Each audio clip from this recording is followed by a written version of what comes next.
All right, so I don't know if you have noticed there's a new kid in town when it comes to philosophy of mind.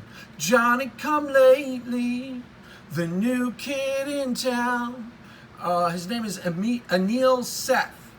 And interestingly enough, he calls himself a materialist, but his observations about the nature of consciousness and his observations about reality and what is happening with our consciousness overlaps really, really nicely with Donald Hoffman, who calls himself an idealist and a conscious realist.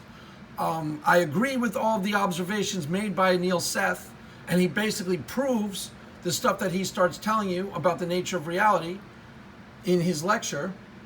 But he comes to a conclusion that I don't see how you could possibly draw upon given what he's telling you. What he tells you is the same thing that Donald Hoffman tells you. And this is basically the frontiers of science. This is all provable fact. Your brain you are viewing the world in a way different than it actually is. This is something noticed long ago by Schopenhauer and Kant. But this is actual provable fact. There is the thing in itself, and then there is your automatic interpretation of the thing in itself, and there's a discrepancy between those two. And that discrepancy is really important. Now, I personally think that makes a slam dunk case for idealism, but Anil Seth seems to think that it's consistent with materialism, but put that on the shelf for now. What he's basically telling you is the same thing Donald Hoffman is telling you, who also thinks it's consistent with idealism, by the way. The basic facts of the matter are not in question. Your brain is automatically interpreting it as if you are wearing a virtual reality headset. The things in the world are not appearing to you as they actually are. Your brain is automatically reinterpreting them and filtering them and altering their substance so that you perceive them a little differently than they are. The go-to example I always use was the desk in front of me is actually not solid matter. I re-represent it back to myself as solid matter, but it's particles in motion. Okay, think of your kitchen. The other one go-to example I've used is think of your kitchen. Why, kitchen? Why, yeah, just think of your kitchen. You know, we go cook, make eggs. I don't cook, Craig, I don't make eggs. Okay, well, whatever. Think of your kitchen. If you live in an apartment, you live in a house, you have a kitchen, correct? Okay, think of the color scheme in the kitchen. It is not actually there. There is no such thing as an intrinsic property to an item that is a color. In a sense, it is a fiction. It is something you yourself are creating. It is light bouncing off of the item and interacting with your retina, okay? But it is not an intrinsic property of the thing of itself at all. In a sense, it's a fiction that you create automatically. Then there's the other example I use where there's millions of particles floating around in the air in front of you that you can't see. Now, try to imagine what the world actually looks like just with those three facts, and those are the only three I've laid down so far. There's manifold thousands of these types of discrepancies. Manifold thousands. Try and think of what your kitchen actually really truly looks like. It's impossible to envision. There's no colors. None of those things actually have the colors you see. That's not actually a property of them. That's the light bouncing off of them. And they're all particles in motion. They're not actual solid matter. And there's billions of particles floating around in the air. Try to imagine what your kitchen actually looks like. You can't even wrap your brain around it. Now, both Donald Hoffman and Anil Seth prove this in their lectures. Donald Hoffman shows you a series of colors, and you automatically see them in 3D. Matter of fact, think of a 3D movie. They hand you glasses, and you start perceiving the entire thing in 3D. Does the movie become 3D? No. Your brain starts basically hallucinating or fictionalizing.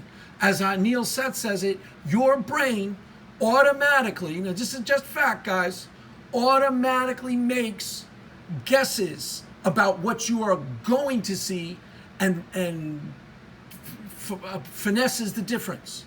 Now, he proves this in his lecture, too. He shows you a videotape. And on this video, these colors start coming out of the people, and you automatically start seeing it as a dog. It's not a dog. You hallucinate the dog. It's colors that your brain starts turning into a dog right in front of your mind, but it's not a dog. You do stuff like this all the time. You basically hallucinate or create a huge part of the reality that you are perceiving as the actual. is actually more or less a fiction that your brain is doing for you. It isn't actually what's there. Now, what has this got to do with the sky fairy? Well, it turns out a lot. One of the other things that I've talked about, if you were, first let's go with, there's the open question that the physicalist, the people who have the physicalist interpretation of consciousness ask, is they will say that consciousness is local and physical. Now, your brain may be only physical, but it's certainly not local. You are part of a meta-consciousness. You are tethered to other conscious agents from day one. That's how you learn to speak. Mommy and daddy, conscious agents other than yourself, teach you language. Your brain actually responds physically to the impulses from the outside. This is also a fact. They've done studies on people who take like high-level math in college. Their brain changes in response to what they are being taught. So there is a really obvious, now there's the meta-consciousness that Bernardo Kastrup talks about, which may be true and there's some empirical evidence for, but if you're asking if you're conscious, your brain is producing your consciousness or filtering your consciousness, in some cases the answer is really obviously filtering. Why? Because there are conscious agents outside of you, which has basically taught you everything you know. Now, what has this got to do with the sky fairy? A lot. A lot. One of the things I've also said, if you go to circa 1908 and you were talking about a metaphor for reality and you were a scientist, almost every scientist would have said the same thing and they would have been forgiven for thinking this. It's like the scientists then were flat earthers. They were going with the available information. Why is this important? Because a lot of the atheists of today, not the philosophical atheists, not the more spiritual agnostic type atheists, but most of your atheist proper Aaron Ra type atheists who are strict materialists, reductionist materialists, and scientismists are kind of the same thing as the flat earthers of then. They're going with the available evidence, not recognizing that it's not giving you enough information. So if you were a scientist circa 1908, there's not a single scientist alive then who would have said anything other than the universe. The metaphor they would have used for reality is that the universe is like some great big mechanistic clock, some great big mechanistic, deterministic, robot-like machine thing, and they were right on the doorstep to discovering its true nature. They thought they were like 10 years away. It wasn't until quantum mechanics was introduced that it annihilated that whole understanding of a reality. And completely annihilated it. Again, this is not debatable, guys. As I've said in other videos, you can agree with me now or you can agree with me 3 years from now, don't matter to me. What quantum mechanics has taught us about the nature of reality itself is, and these are facts, 1, it is granular. Okay, that's consistent with reductive materialism. 2, indeterminate. That is not consistent with reductive materialism at all. That's the thing that tripped Einstein out the most. That's where you got the famous, God does not play dice with the universe. There must be some hidden variables. But that is the nature of reality itself. Probabilistic in nature.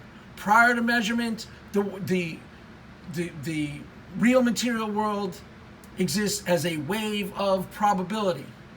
That's a fact about the nature of reality. I've told you about Heisenberg's uncertainty principle, so I won't go into this in this video. But when you basically, the gist of it is, if you know the momentum of a particle, then you can't know its position and vice versa. Indeterminacy is baked into the cake. It's a part of the nature of the reality of things as they actually are. Fact. Fact, according to physics. Totally undercuts materialism. And the most important eradication of reductionist materialism is the fact that reality itself is 3 relational. Now that's a fact. And that's where you get the famous collapse of the wave function, is it the conscious observer, yada, yada, yada. There's a discrepancy between the wave particle duality and then the measurement is taken and now the measurement exists as particle. There's a discrepancy between the probabilistic nature and the open question being asked is what is causing the quote-unquote collapse of the wave function. There are people who will tell you it's a conscious observer, it's consciousness itself. That's a little bit of a stretch, but it's irrelevant. The one thing we know for certain, no getting around it, is that reality itself is to some degree relational. Relational. The collapse of the wave function does not occur without interacting. So back then, if you were a scientist, you could be forgiven for thinking that, like, the desk in front of you were going to perform a scientific experiment, that your desk was just a series of properties having nothing to do with you. Now, you know for a fact, the second you start performing experiments on that desk, you are interacting with it and in being entangled in the outcome to some degree and affecting the outcome. At the macro level, this is irrelevant. The macro level, this is irrelevant. Why? Because the discrepancy is too minor for anybody to care about. At the quantum level, it's really, really important because the mathematics is precise. Everything I'm telling you is a fact, guys. Everything I'm telling you is a fact.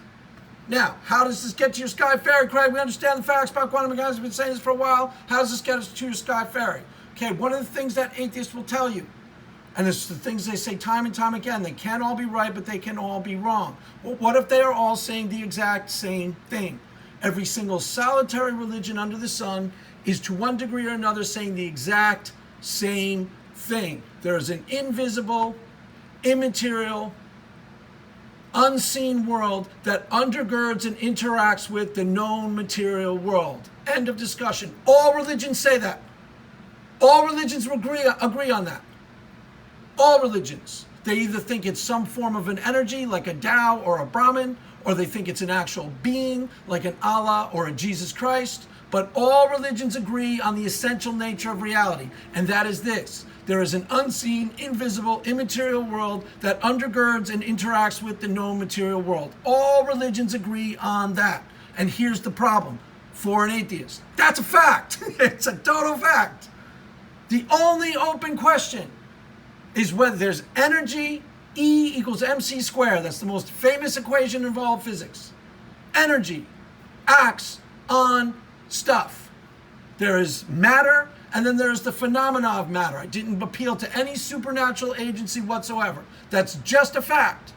There's matter, and then there's the phenomena of matter. There's matter and how it presents itself in consciousness. That's a fact. And there's a subtle variation therein. That's a fact.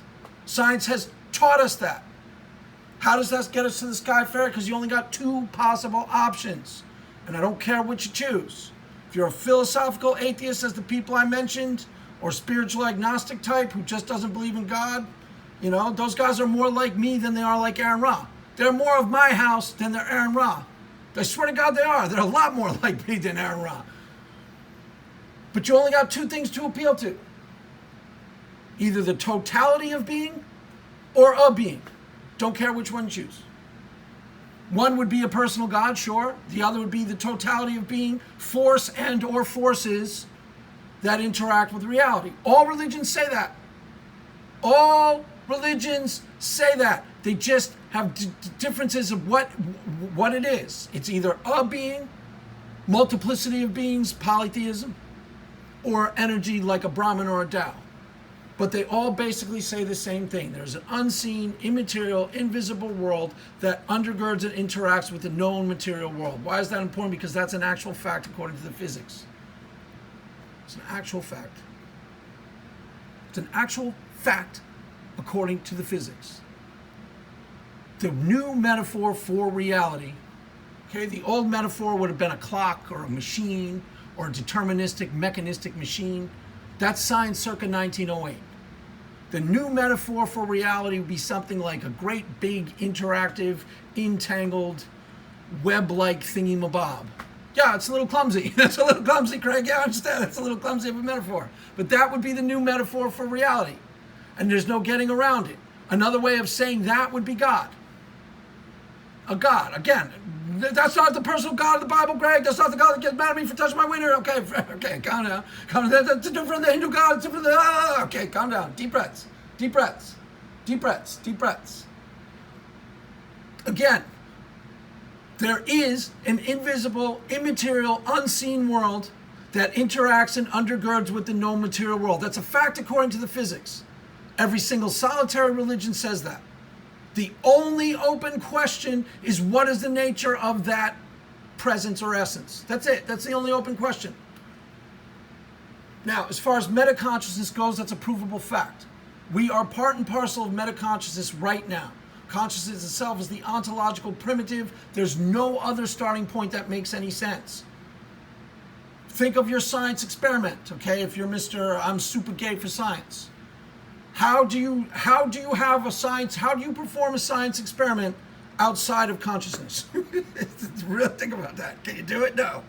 How can you read the results of a scientific experiment outside of consciousness? You can't.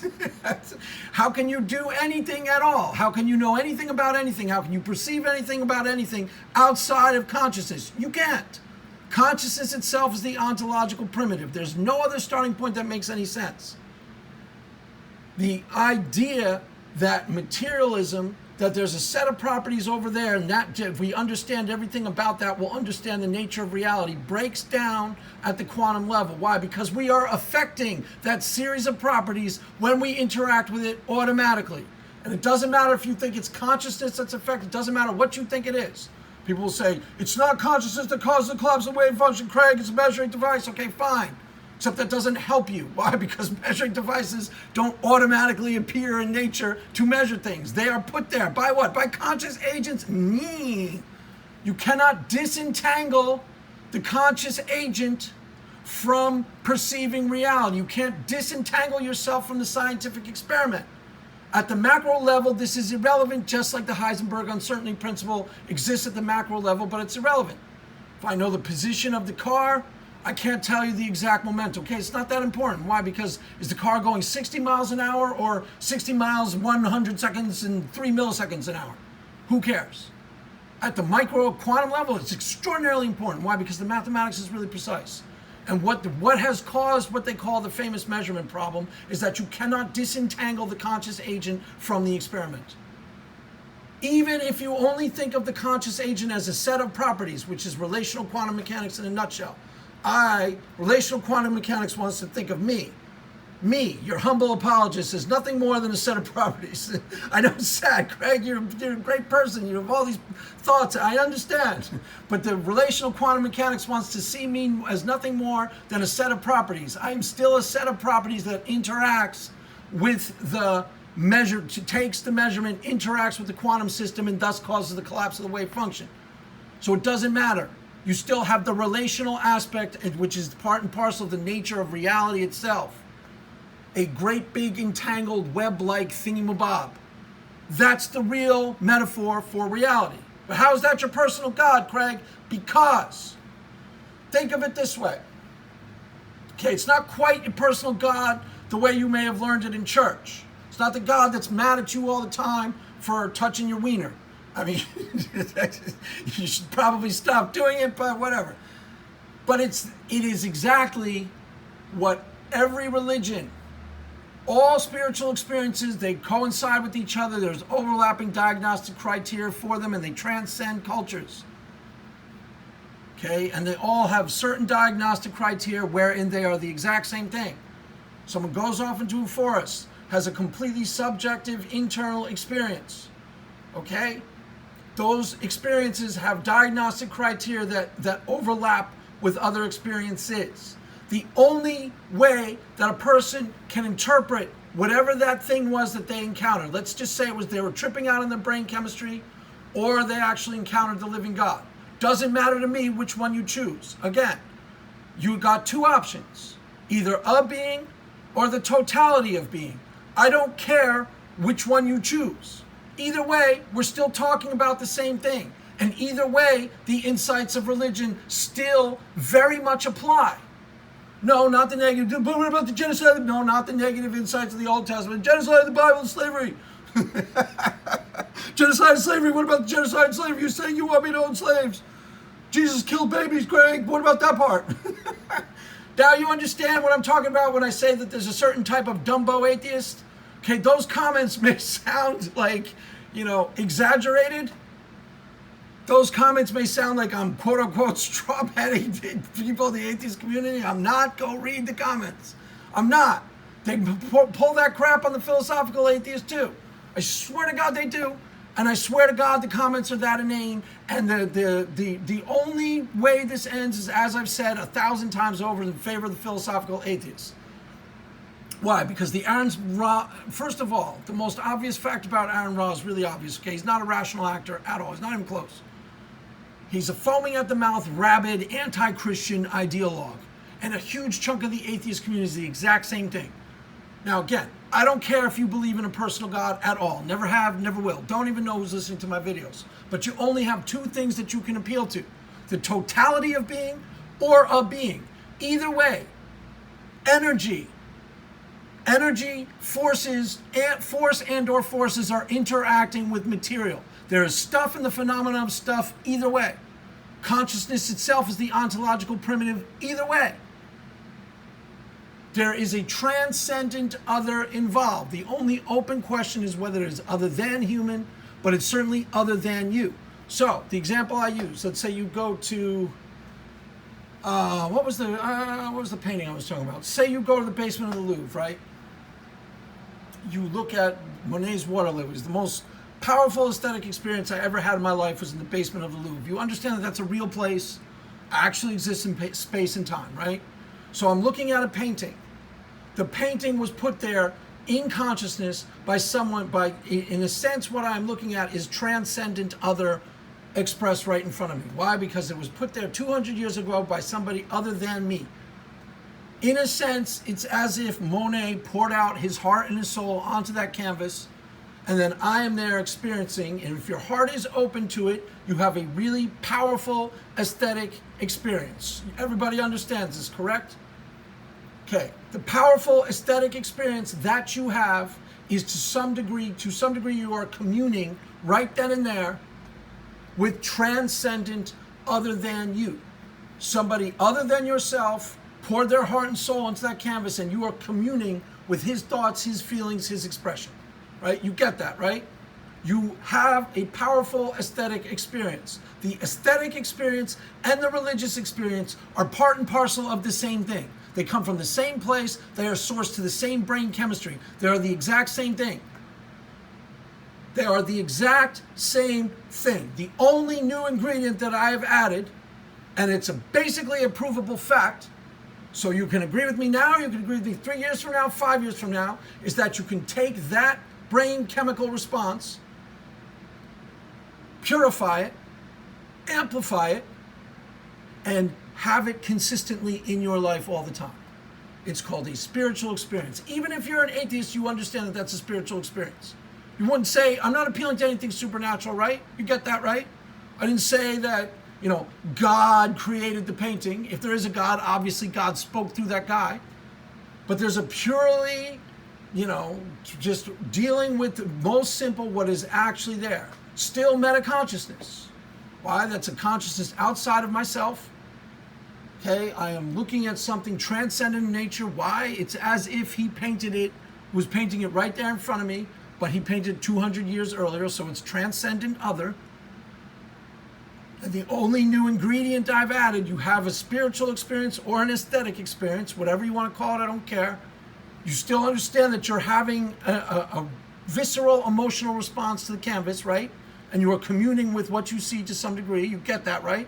The only new ingredient I added is that brain chemical response, you can take that, purify and amplify it. Take that, purify it, amplify it, I promise.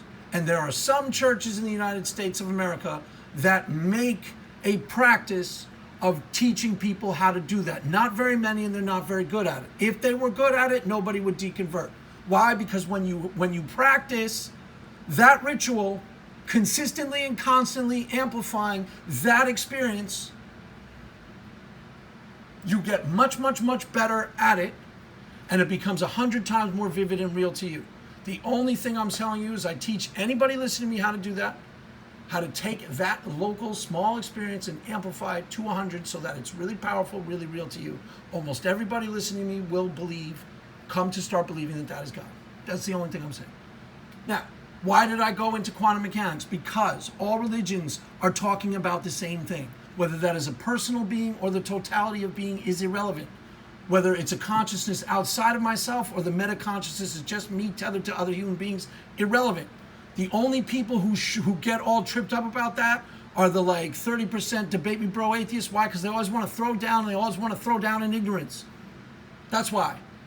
The philosophical atheists, the smart atheists know that I didn't say anything supernatural at all. And they never want to throw down. Why? Because they're normal people. They want to have conversations about things. They're very Shannon-esque. Now, nothing I said is supernatural in any way, shape, or form. Nothing I said violated science or plain common sense and reason in any way, shape, or form. I told you nothing but the truth.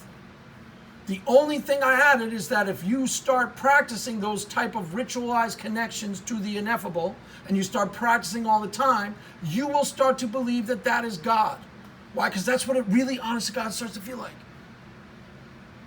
Maybe it's not. Maybe I'm just deeply connected to my inner man. Maybe I'm just a really well-adjusted, really well-adjusted, peaceful human being who's really connected to my inner man and spiritual in the sense that I have these powerful emotional connections to things. Maybe that's the only thing going on. It's irrelevant. Why? Because you can still amplify that. You can still amplify that and dramatically improve that, and then you could still be improved in your life by the moral teachings of Jesus Christ. End of discussion. You can still be greatly served by imitating Paul as he imitated Christ and becoming more compassionate, more, Christ-like in your engagement with other human beings. That's it. That's the essence of Christianity right there. It's the essence of Christianity right there. You only got two things to appeal to: totality of being or a personal being. Doesn't make any difference to me which one you appeal to. I don't care at all. And the physics are precise. The reason why quantum mechanics is tripping everybody out so much, why? Is because they are telling a story that the reduction materials don't want to listen to and pay attention to. But the story they are telling is really clear. It is a vast, interconnected, entangled web. That's what reality is. You can't perform an experiment without changing the experiment to some degree. You cannot perform an experiment without, performing some type of disruption on the objective reality. At the macro level, this is irrelevant. At the quantum level, the Heisenberg uncertainty principle is really important. It's a vast, interconnected, interactive web. That's a more appropriate nature for reality. Another word for that would be what most religions refer to as God. God and or Tao and or Brahman. It's the same thing, it's the same idea. The only real open question is, do you want more of that in your life? That's it. Do you want that experience in your life, and do you want to have that experience all the time? That's it. That's the only question. So, as I see it, that's all there is to be said about the subject. I will go back into it time and time again, but the essence of what I'm talking about isn't going to change. I'm just going to get better at speaking it, better at distilling my thoughts so that it's much clearer to the person listening, so that you get exactly what I'm talking about. Once you start getting exactly what I'm talking about, there's not that much to argue with. There's really not. There's not that much to disagree with or dispute.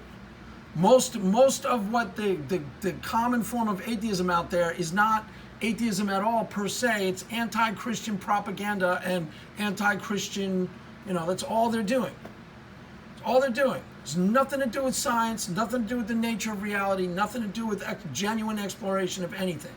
The philosophical atheists, that's not true of. And as I said, they are the ones who, in the end, they're going to be the only ones left standing. Why? Because the only thing about them, they're interested in philosophy of religion, and they don't believe in God. And there will always be people like that. So their brand of atheism will survive from now until the end of time. Assuming Jesus doesn't come back in person and tell them to stop.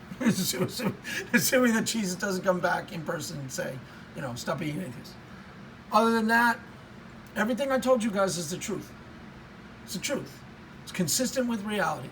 It's consistent with the physics. It corresponds completely to the science. Once that starts getting out there and this sort of reductive materialism disappears, there's going to be a lot less atheists. There's going to be a lot less atheists. If you want to become an atheo-pagan, go for it. You want to start practicing a type of secular religion without the metaphysical commitments of Christianity, go for it. I'd be the first person to applaud what you're doing, assuming it's moral and, I agree with the values behind it. I'd be the first person to say that guy's on the right page. I'd be the first person to tell you you're on the right page. Because again, I have more in common with people like John Vervaeke, Answers from Reason, Donald Hoffman, who calls himself an agnostic, Penrose, who calls himself an agnostic or an atheist. I have more in common with those people than people like Aaron Ra do. A lot more. A lot more than your standard, like, get in your face atheist does. A lot more. I do. They're way more like me. They're way more of my house. There's an essence of spirituality. You don't have to commit to a God to understand that something is spiritual in nature.